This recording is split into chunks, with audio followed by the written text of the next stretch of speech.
So for the next 3-4 days, I want to look at the idea of forgiveness and why we need it, but look at it from different angles.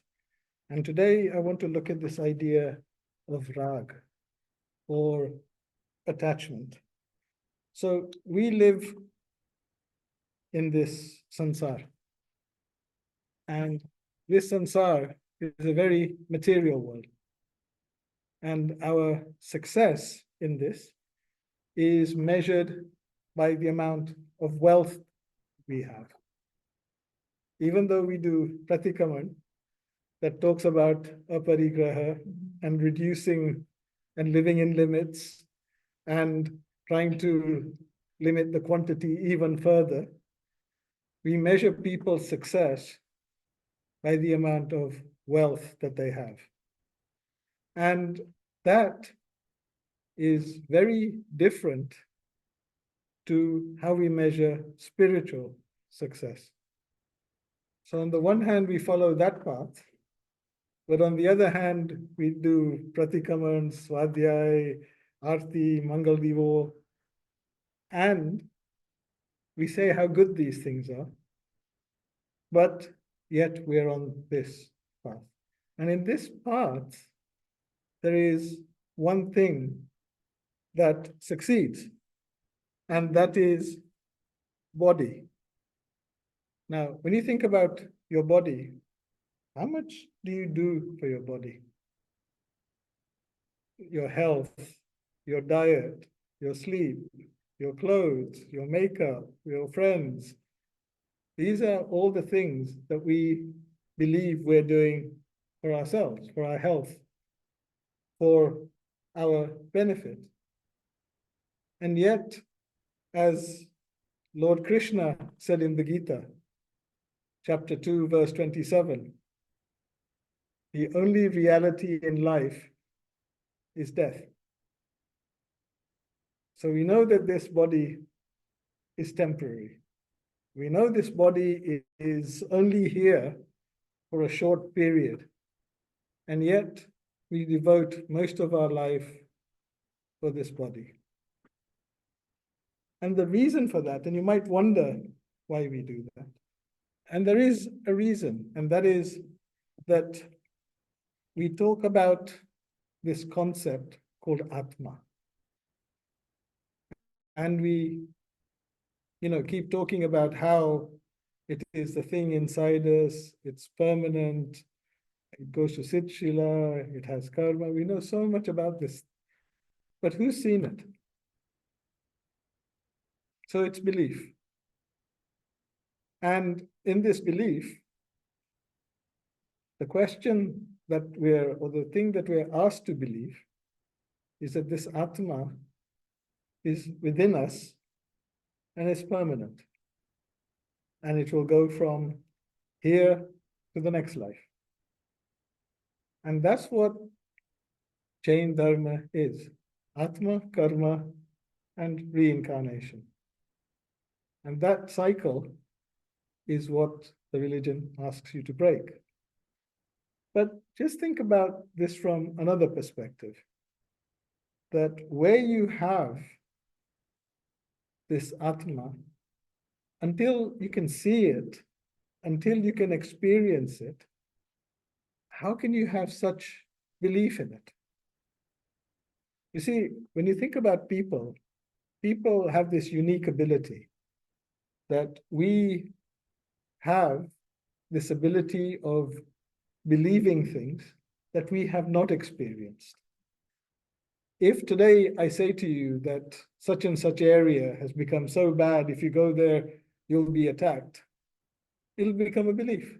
And you'll tell other people, I've heard this is so bad, and it becomes like this. But you've never been there. Yet, when people ask you to believe in Atma, in this Dharma, why doesn't it have the same effect?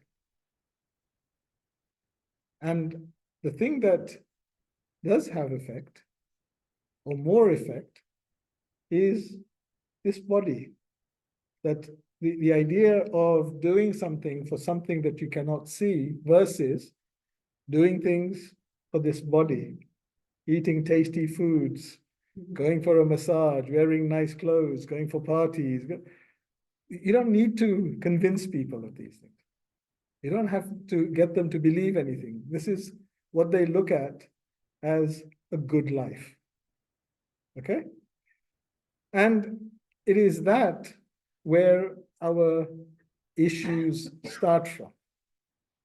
Because when we think about this life, what are we saying? That this is the life of the physical body with senses that we know are not perfect. I have glasses, which means if I take them off, after the third row, it's a bit blurry. But what does my mind do? It doesn't accept that. It actually makes it up. Oh, I'm sure that must have been a white shirt, and I'm sure that's a red sari, and so it makes it up.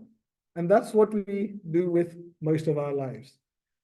Jainism talks about anekant, multiple ways of looking at any reality, but we don't do that. You know, we believe even the things we haven't seen because we've made them up. Okay? So we live with this physical body, and we live largely on the outside. Even Bhagwan, who gave up his worldly life, his princely life, and spent 12 years from age 30 to 42 getting Keval Gnan as a person who was nude, walked barefoot, and wandered on his own. We've even got to the point of representing him physically and putting jewels on him and putting flowers on him. And so we live in this outside physical being. When you look inside, then what is inside? What is inside is permanent. It's your electric cell, your battery, your consciousness, whatever you want to call it. That's what powers you. And it's easy to see when you see a dead person. There is no speech, there is no movement, there is no action. Something has gone. They even look different after a short time. So this consciousness, whatever anybody else calls it, we call it Atma, that it is ours, it's unique. And this is not physical, it's spiritual. And it is the thing that stays with us eternally. Not just this life, but next life and the life after. And one of its properties is that the karma that it binds, that karma comes out of a particle that we call Budgal. Okay? It's a physical particle, which is why we have physical bodies. So from a karma point of view, this body of yours and this life of yours is not really for the parties and the enjoyment. It's for you to experience that karma that you have bound. And if you're having those parties, it means that you're using the good karma that you have. And this is the thing to think about, the first thing to think about, that this same body is the same body that takes you from suffering to moksha. And it's the same body that takes you from suffering to more suffering in another life. It's the same body. The body that takes you to moksha, the title that we give Bhagwan is often vitrag, without rag. Rag is attachment. So just imagine the consequence of attachment if without attachment you become Bhagwan. So what I want to do is let's start a little bit by looking at what is this difference. Now, in looking at this, try and think about how attached you are, because as it said in the Pratikraman, having gross attachment is power. So just think about this. When you look at somebody who is vitrag, somebody who is on the path of being a sadhu towards the path of liberation, today you have possessions. So let's talk about your possessions: house, car, clothes, jewelry, bank balance, etc., etc., etc. When you go there, what possessions do you have? You have two pieces of cloth, you have some begging bowls, and you have a rajoram. That's it. So if that is the right way, why is our life spent accumulating this? And it's not just the accumulation, it is the attachment to what you have accumulated. Can you imagine you buy a new car and for weeks you're smiling, it's your great pride and joy, and then somebody comes and hits it. What it does to you is a consequence of the attachment. It's not the action, it's the consequence. So every time you think about something, you feel something, you have anger or whatever, it is the attachment that you have that is causing that to you. Think about that. If you can think about what is that attachment and what should it be, once you've done that, your anger will go. But the anger is, I love my car, this is my pride and joy, and how dare he do that? That is not the only problem. If it was, it would be fine, but it's not the only problem. Because next what happens is you're lying in bed thinking, I hope his car gets hit. And I hope when he goes home, he feels guilty about this. And I hope that and it goes on. And then what happens is that you start doing it both ways. That you go backwards and say, it wasn't my fault. I was in the right place. They did. So, and remember what I said. As soon as I take my glasses off, I imagine everything and believe it's true. So you suddenly created a belief of something you have very little knowledge of. Because you're sitting in the car, how do you know? And then you start going forward.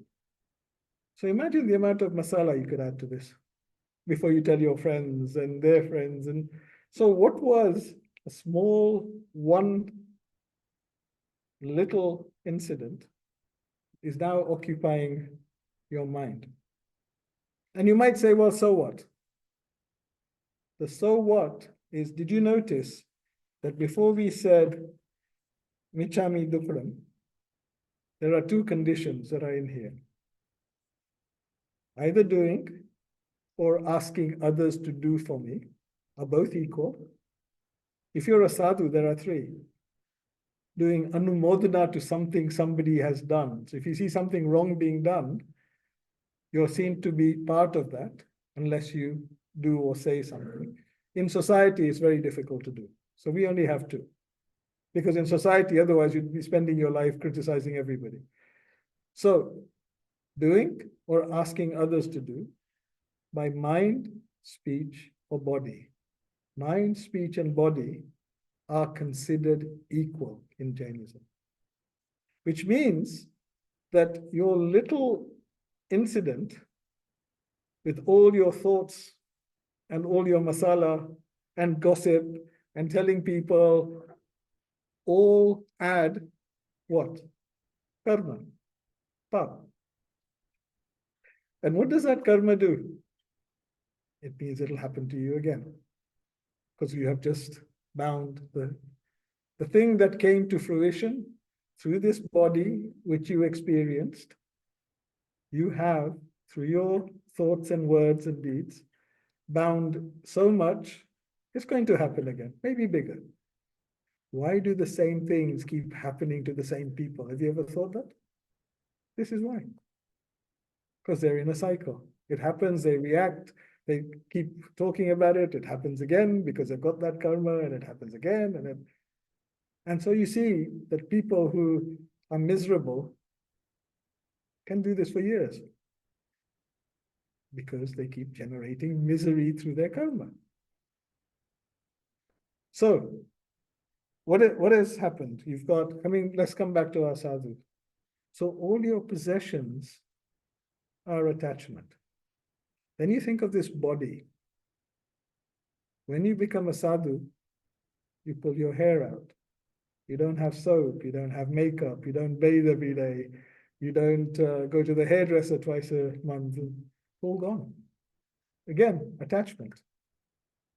And then what else are we attached to? We're attached to our food. But can you imagine what happens when you have to go like this and take whatever you're given? You know, I really like jalebi and samosa, but who cares? If you're in a poor place, this person is going to take you half his rotli and give it to you, and that's your food. Imagine the attachment. And then think about the idea of that you have for yourself. Have you noticed in India, so many people, if they become engineers or chartered accountants, put that as part of their name? So you have titles, you have a name, you have a family name. This is my lineage. You have my address. I live in so and so. All of that gone because they give you a name. And then what else are you attached to? Your thoughts. Your thoughts and your beliefs that you have acquired. How? Through senses that are imperfect. So you know little, you make up a lot. That's your thought. Anybody says anything against it? How many of you have got upset or angry when somebody says something about your kids? Thank you. So what happens is whether they're right or wrong, it's not the thought that I have. So if I have this thought that my kids are the most beautiful, the most perfect, they can't do anything wrong, and somebody says they're so lazy, I don't know how you put up with them. What happens? How dare they? Have they seen their kids? You know, what are we doing? How much control do you have of what anybody else says? Zero. Yet you give up your happiness and your sadness to what this person who has no control, whose words actually don't mean anything. Because what difference does it make? If he doesn't like my kids, so what? My kids are my kids. But your happiness, somebody comes and says, oh, your kids are so well behaved and you're dancing.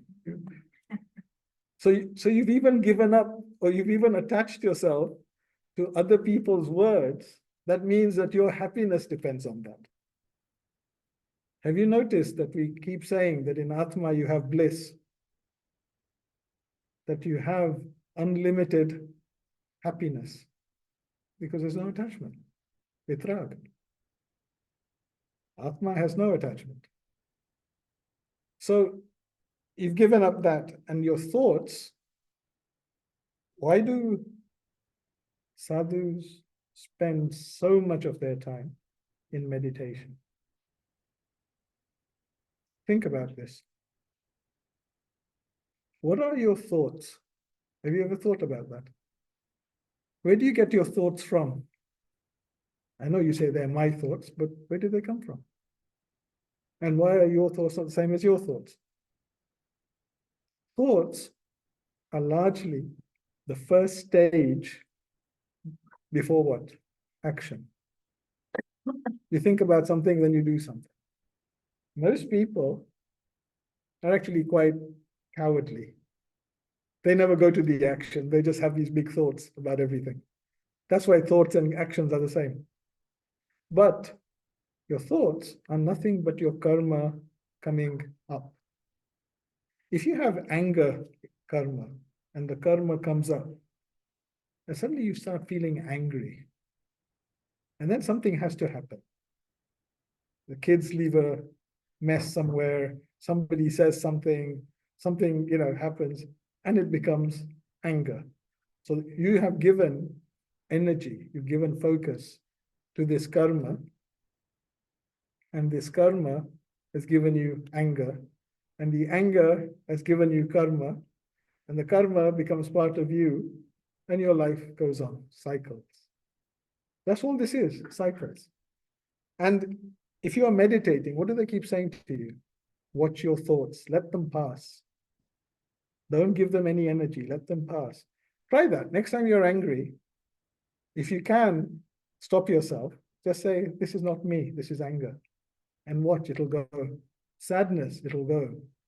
All of this is not yours. If it was yours, it would be in your Atma. It's part of this body that is built with the karma that you have accumulated. Now, if you've accumulated perfect karma, you'll have a beautiful body.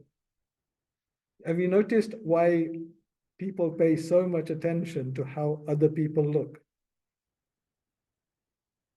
Subconsciously, whether they do it consciously or not, your looks are your karma. What you see on the outside is built from what is inside. And if you think about this, what is it that we're building this body from? You know, when you go and have your masala dosa, your body takes the masala dosa and makes it into cells and atoms and bones and flesh. That's what you're built from. But the formula is your karma, right?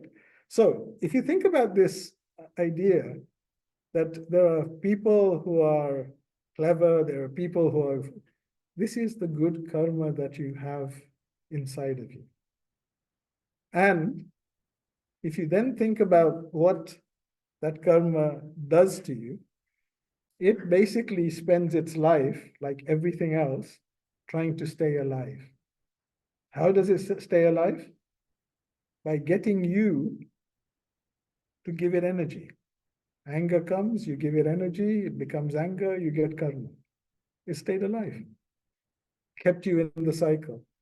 So the fact you're here, the fact I'm here, Atma has been going for billions and trillions of years, and yet we're still going in this cycle. The cycle hasn't stopped. And the cycle carries on because our body is so attached to all the things that we have. So even today, I don't know if any of you met, there was a boy that came, a young man that came from America called Rishi Zaveri. And he was a software engineer, lived the American dream, but decided to become a sadhu and go to India and live like a sadhu, barefoot walking, begging for food, all of that. The thing that was interesting is that this thing, when it happens to you, and this thing is called Samyak Darshan, technically. So Samyak Darshan is when you have this experience. Just imagine you experience this soul. You actually get to see it. It's a bit like, you see, it's a bit like if you've never been skiing, and I ask you about skiing, and you might say, oh, it's cold and there's snow and people go up and down mountains. And the day that you do it, everything changes. It's not theory, it's actually real. And in that reality, you experience all the things that it does, the speed, the wind, the air, the excitement, the fear, the danger, all of that becomes real. It's the same with us. The day you experience your Atma, this body is meaningless because you've now experienced real energy rather than this thing that is getting old and slowly going to go. At that point, even living in America as a software engineer at wherever he was, people still do this.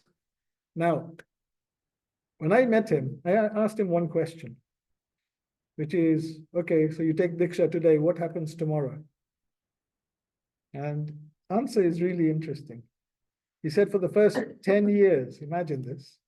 I mean, we talk about 10 seconds and Facebook and TikTok. 10 years, I will be reading agams and memorizing them. I said, oh, but they're not all translated into English. I said, no, I will have to learn Prakrit. And then I will read and memorize them. And then I said, what? And he said, after 10 years, if my guru thinks I've learned them, then I can do other things. Otherwise, I carry on. And so his life is walk, beg for food, memorize agams, 10 years. So the reason I tell you this is 10 years must be the time that they have determined that it will take for him to give up his worldly bodily life and to move to a life which is focused on Atma rather than this body. 10 years. Now, when you look at that in context, just think about all the things that you're attached to. Whatever they are, whatever they are. So one thing people sometimes ask, and I'll ask it for you, is, but we have attachments to our family. How can we give those up? What determines where your next life is after reincarnation? What determines? Your karma. How do you bind karma? Mind, speech, body, how? Yes? So unless you and everybody in your family bind the same karma, you will never go to the same place. Logical? So now go backwards. All the people who are now your family, how could they have come from the same place as you? Because they were somewhere, you were somewhere, you bound some karma, they bound some karma, and you ended up here. Every attachment that we have, every one of them will not last this body. Okay? So they are also temporary. I'll give you a simple example. Have you seen kids growing up? They always have a best friend. It's not the same best friend when they're in college, and it's not the same best friend when they start work or when they get married. So this is what these are. They're that you're fixed to.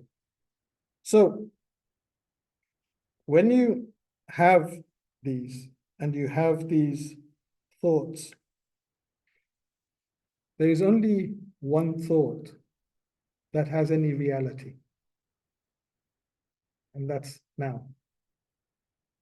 Yesterday didn't exist, and tomorrow doesn't exist.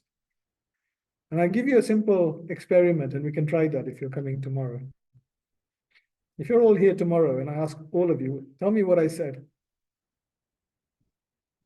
No two of you will even get close to being in the same place. So how can this exist? It exists in here. You filled the gaps in. You've heard 20% and you've made up 80%.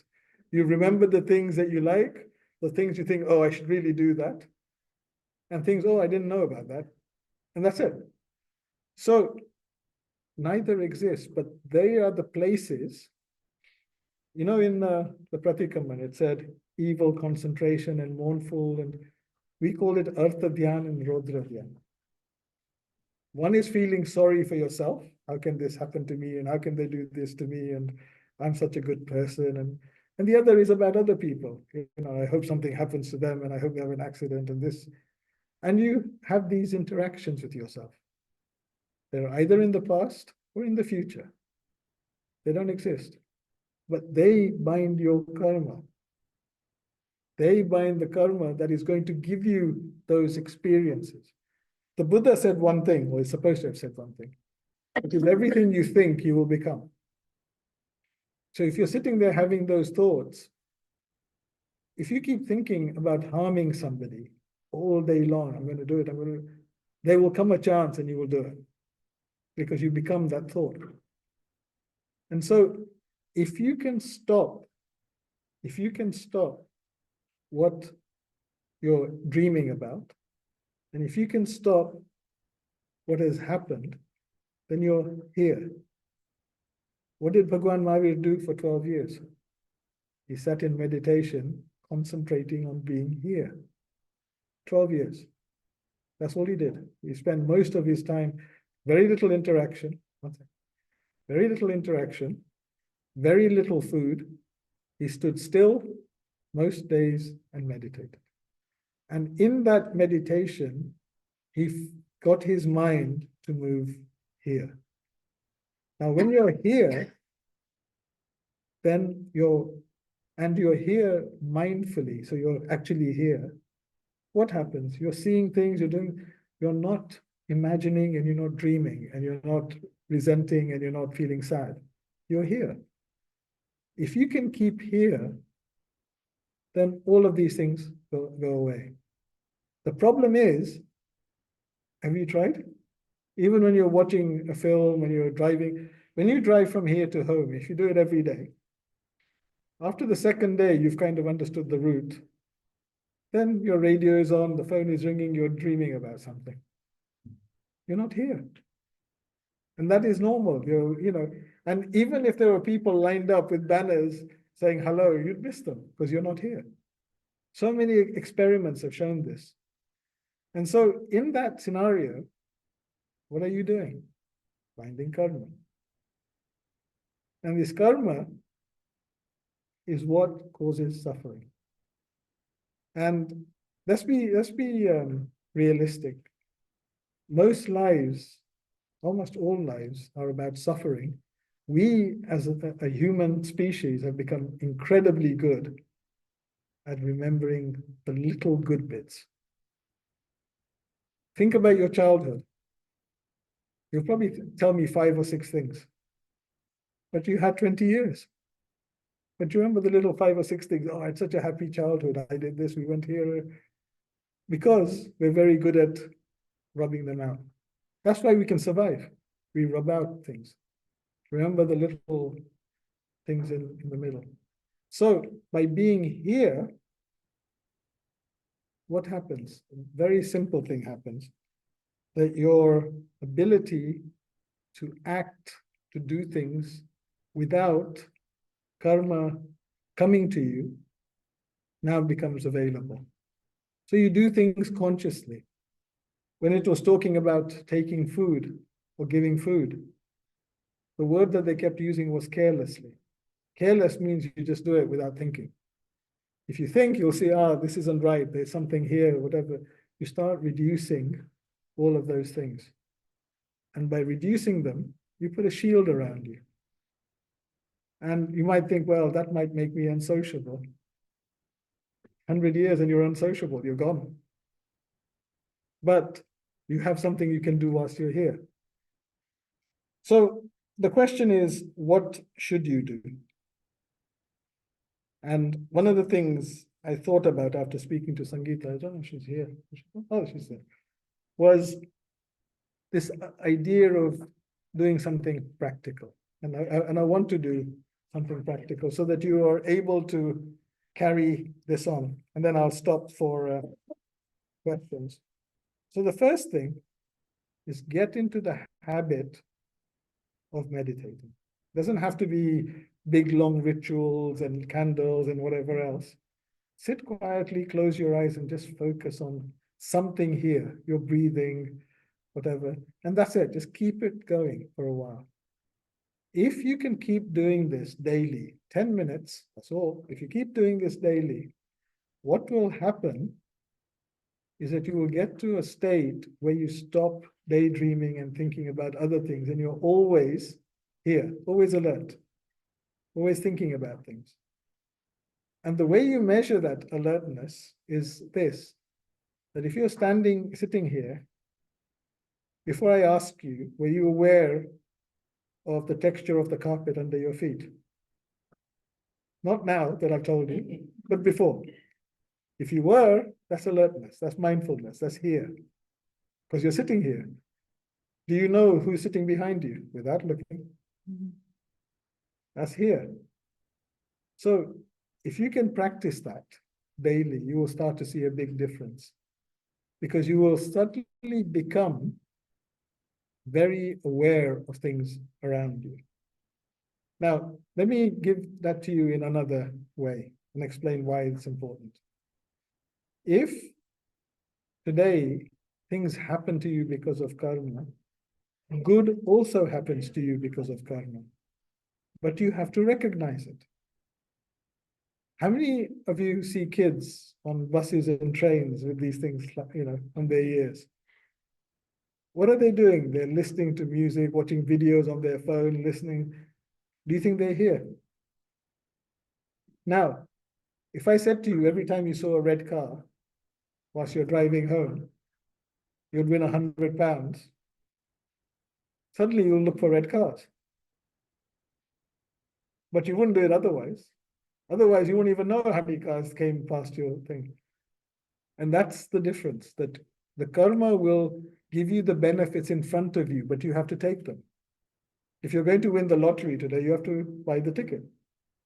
You might pass 100 ticket shops and see 100 adverts for the lottery, but you don't do it. And then the numbers come, and you think those are all my numbers. It was here in front of you, but you didn't see it. So you have to be here. The second thing you have to do is you have to look at your thoughts. We're cowards. We never act. We never say, you never want to say anything or insult somebody or upset them, but you sit and think it. So you have to think about your thoughts. And there are 3 thoughts I want to give you. And you should think about these every day at every moment. The first is gratitude. When you step into a shower in the morning and switch the water on and hot water comes out, you're what, within the top 5% in the world who can do that? Most don't even get water daily to have a shower. Where's the gratitude? When you go inside a comfortable warm bed with a duvet and go to sleep, how many people get to do that? Where's the gratitude? When you like something you see and you take out a credit card and you buy it, where's the gratitude? If you start getting in this mode of gratitude, your thoughts will improve massively. Your thoughts massively improving will massively improve your karma. Your karma massively improving will massively improve your life. So this is how to do it. Apart from gratitude, there are 2 others. One is compassion. That if you look at everything with compassion, when you see somebody, it's not necessary to say, oh, I'm richer than they are, or my clothes are nicer, or whatever. It's better to say, are you okay? Do you need any help? Why? Because at some point, that's what you will get, because that's the karma you've bound. Think about it. What you put out is what you will get back. Not from the same person, but that's what will happen. So if you lead that life of gratitude and also of compassion, your life will suddenly become that. And the third is the topic of today, forgiveness. If you live in humility, you forgive people easily, guess what will happen to you? Same thing. Your life will become one where whatever you do, right or wrong, people will always look to help you, to support you, and to forgive you. So you never have this thing of being afraid of anything, because you know that whatever happens, people will stand next to you. So these 3 things are very important. Gratitude. What else? Compassion and forgiveness. If that becomes your thought process, remember what I said? You are what you think. And what will happen is you will become this person. And to this person, however bad the suffering is, nothing is ever bad. Nothing can ever go wrong. Because people are always treating them with forgiveness, with compassion, and there was a question. Yeah.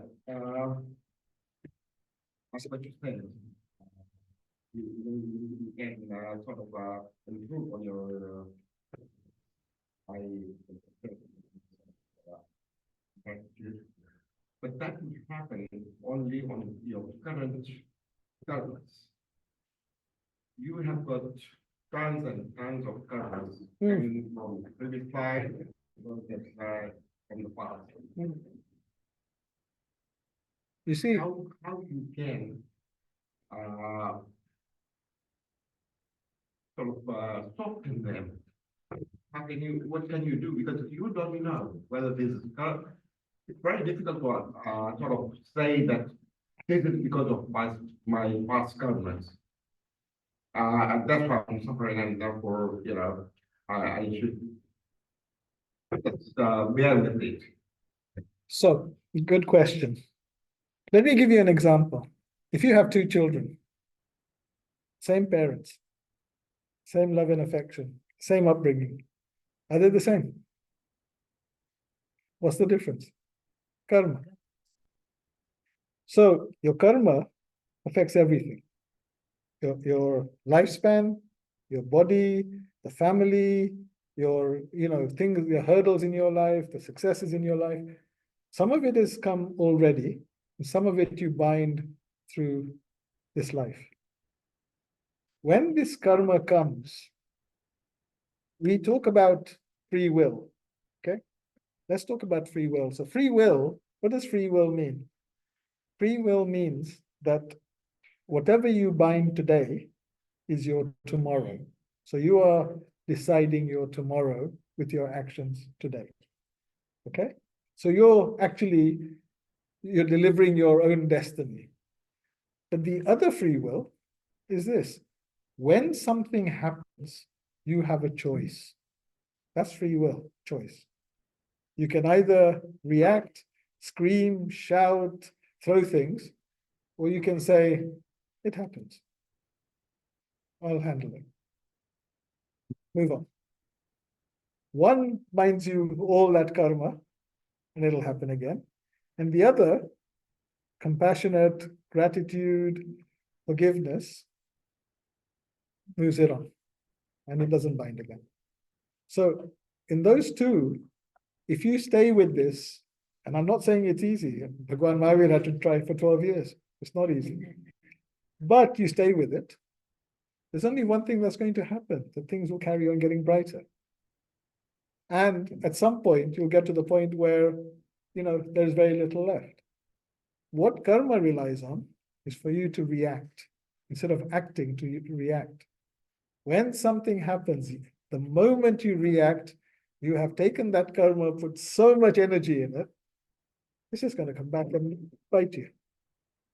And when you think about this, and think about this from this perspective, that if you are here in terms of this universe, there's no God, right? We don't believe in this idea of God, but you're here. If you always believe in this idea that everything that happens is good, but you just can't see it. So let me give you an example. If you think of something 20 years ago that happened, and you thought the world had fallen apart and it was a disaster and whatever, and then you look at it today and, it's such a small thing. That's what life is. But at the time it happened, if you had reacted, it would have happened again. And if you didn't react, you've moved on. So there is a choice in this. Both of your tomorrow and how you treat today that creates your tomorrow. And these things, if you think about them, they are the things that will give you the thoughts, the emotion, the vow, the feelings, the actions that will bind those sorts of, gratitude and forgiveness and compassion type thoughts, feelings that will bind those karma. And those karma are never bad. They are very high level karmas. When you see that sort of thought in somebody, that's an indication that they are at a high level of thinking, because what they see is gratitude in life. So I was watching on Instagram, like all of us do, Sadhguru. And you might have seen him, drives motorbikes, plays golf, and my kind of guru, really. But in Chennai, and he said something I found profound, which is when you wake up in the morning, the first thing you should do is thank whoever you thank that you've woken up alive, because 1 million people haven't. So if you want to find gratitude, you'll find it everywhere. But we take life for granted. We take almost everything for granted. Then we add expectations to it. Like, I'm going to lead this long life without any health issues, without anything. And then when they occur, that belief, that expectation, that attachment then causes us suffering. And also, you see, let's not forget that all of this always has been and is in our hands. If every day you get up at 6 o'clock and do 1 hour yoga, you will have a healthier body. We all know that. Okay, we know it, but we still press the snooze button and go to sleep for another hour. That's what we are, right? So it's in our hands, but we have to do it. It's our choice. Any other questions? At the back. You advocated daily meditation. Yes. From someone who's never done meditation, I think you sit down and focus on your breathing and other things will remain, but over time you get better at doing that. Is that it? Or is this? So I'll give you a simple technique. If you sit somewhere comfortable, spine straight, whatever, around eye level, light a diva, candle. The flame on that candle will move gently. Sit and focus on the tip of that flame. Every time you have a thought, your mind will wander, bring it back. Think about that thought. Keep doing it. Over a period of time, you'll be able to do it for, ages, and the thoughts won't even come. What that does is that it gets you out of the daydreaming and out of this idea of thinking about things and making up, what if that had happened and if I had said this, and, gets rid of all of that. And that, in many ways actually saves you. These things, dreaming and thinking about the past is what, we now call anxiety and depression. Get rid of it. And you don't 10 minutes, that's enough, or No, if you do that as a daily practice, you will find that your mind, your blood pressure, your stress, everything will calm down. It's a very healthy thing to do. Just to sit and focus your mind on one thing. It can be a flame, it could be your breath, it actually gets your body to a complete relaxed state, to the point where you'll want to sit for 10 minutes and you'll be there for an hour because it's so, it's something that's so enjoyable. It's easy to do. But what it does is that you'll see, massive impact on your physical body as a result. Anxiety goes, all these thoughts go, depression goes, blood pressure goes, stress goes. It's a good thing to do.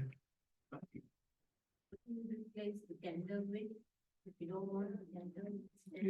Think about your breath.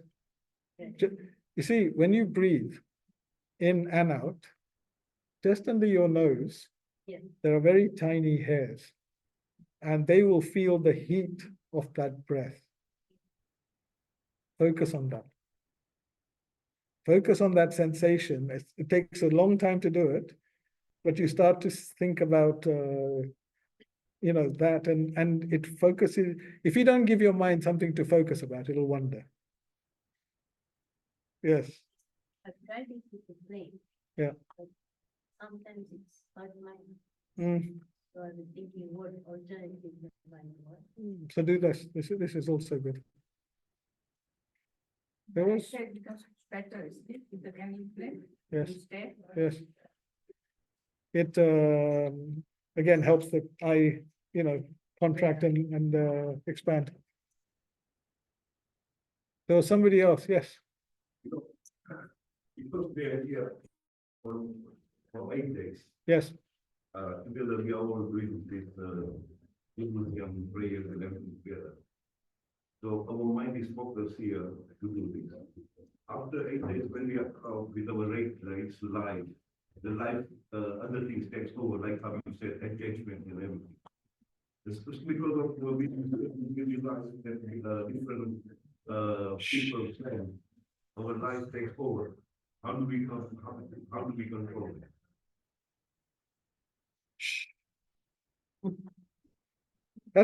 That's actually a very, very good question. And the answer, Because we are listening to yourself and to all the morning lectures, so because we're all aiming for the same thing. I'm saying after here, when you go out. So you see, the way I would explain this to you is by giving you an analogy. That if today you wanted to learn French and you came here for 8 days, and for 8 days you learned French, and then you go back home, in 2 days, you'll have forgotten all the French you've learned. This is the same. That if you take even this idea of the Pratikraman, and if you take this idea of the Pratikraman, you can see that the Pratikraman element in this, the inside element, is only 20 minutes, 15 to 20 minutes, okay? And then we put other things around it. Even something like that, if you spend 15 minutes a day reading it, it will eventually sit in your mind. Now, what it does, and the purpose of this is really twofold.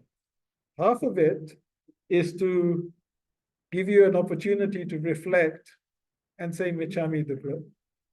The other half of it is actually to bring awareness to you.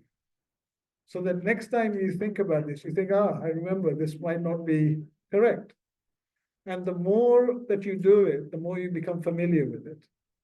And that is what it is. So if you think about, the practices some people do, every day they light a candle or diva and pray. In reality, what that should be for them is an opportunity to look at an idol, an image, and actually reflect on the qualities that idol has, or that person had, and what you have. So these things about reading, understanding, reflection, questioning, discussing are the ways to learn. But if you don't make it a regular practice, it'll go like everything else. Because once you finish your 8 days, the next day back, you'll have 8 days of emails to do. It's normal. Practice. Thank you. Bhavna has started next door. So, and where is Sangeeta gone?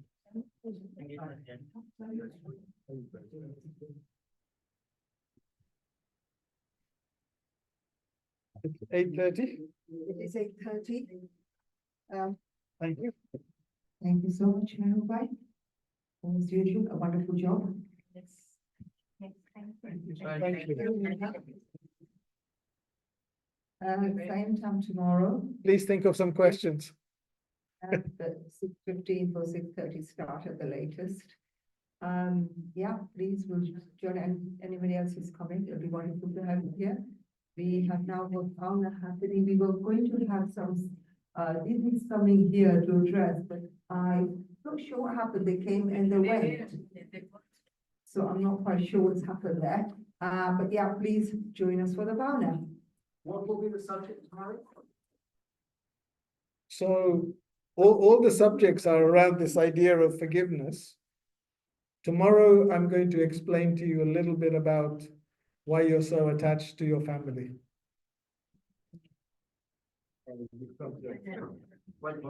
And what they actually represent and why they're there. So you might find it interesting. When you are alone, all the attachment goes. Yes, and that's the way to be. Absolutely. Thank you to those who joined on Zoom, and see you tomorrow. Thank you.